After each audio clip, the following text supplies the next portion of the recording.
Good day, everyone. We have some thrilling news to share. The highly anticipated meet and greet with Jane Fitzcastelia and Dee Bell is just around the corner. We've made a slight tweak to the plan. The location is now the picturesque Dollymount Beach, right by the Causeway Bridge. The doors will open at 9:45 in the evening, and we request all our attendees to be comfortably seated by 10. Now, isn't that an exciting way to start our day? Moving on to the main event, today we're going to explore the sublime world of desserts, specifically the summer strawberry Eton mess. This delightfully decadent dessert is a perfect blend of sweet, crunchy and creamy, with a burst of fresh summer strawberries. First, we'll make a strawberry coulis. Combine chopped strawberries, sugar and lemon juice in a saucepan. Cook over medium heat for about 5 to 7 minutes, stirring occasionally. Once the strawberries break down and the mixture thickens, blend it until smooth. Strain to remove seeds and let the coulis cool to room temperature. As our strawberry coulis cools, and before we dive into the meringue preparation, let's take a delightful detour. We're visiting some special friends. Hauve, our Flossy mother, Pole the polar bear, Noodles the golden bear, and Zoe, another Flossy. Miss Belle Pum is there too, helping them prepare for an upcoming visit from friends. Suddenly, Upsy Daisy comes skipping up the garden path, her joyous energy filling up the space.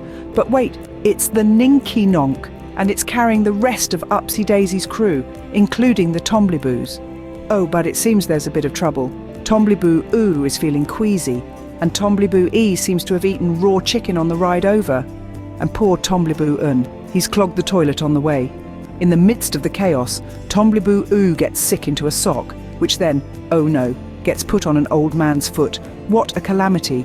But don't worry, our friends always find a way to make things right. Now, while they clean up their mess, let's get back to ours. The Eton mess, of course. Next, we'll prepare the meringue. Preheat your oven to 120 degrees Celsius, 250 degrees Fahrenheit. Whisk egg whites until soft peaks form. Gradually add sugar and continue whisking until the mixture forms stiff peaks. Add a dash of vanilla extract if you fancy, and whisk for another 30 seconds. Spoon the meringue onto a baking sheet and bake until crisp. Let it cool inside the turned-off oven. Now let's whip up the cream and ice cream mix. Whisk heavy cream with powdered sugar and vanilla extract until soft peaks form. Gently fold in softened vanilla ice cream to create a creamy concoction. Now that we have all our components ready, it's time for the exciting part, assembling the Eton mess. Break the cooled meringues into bite-sized pieces. Combine these with chopped strawberries and the cream ice cream mix. Gently fold in half of the strawberry coulis. Divide this beautiful mess into serving glasses, drizzle the remaining coulis on top, and garnish with fresh strawberries if you like.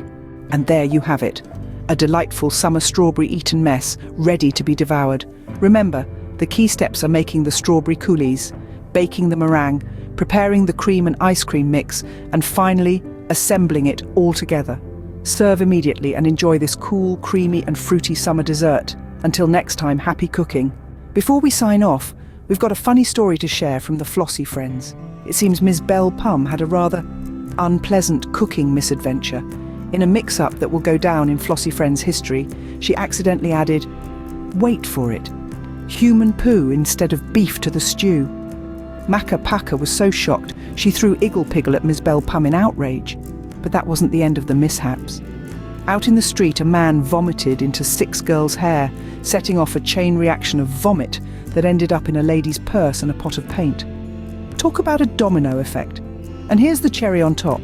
An unsuspecting old man used the vomit-infused paint on a castle. The result? A castle that now induces vomiting on sight and smell. So, if you're planning a visit, maybe pack a peg for your nose. Remember, folks, mishaps happen to the best of us, even in the kitchen. But they make for great stories, don't they? Until next time, happy cooking and try not to add any unusual ingredients to your meals.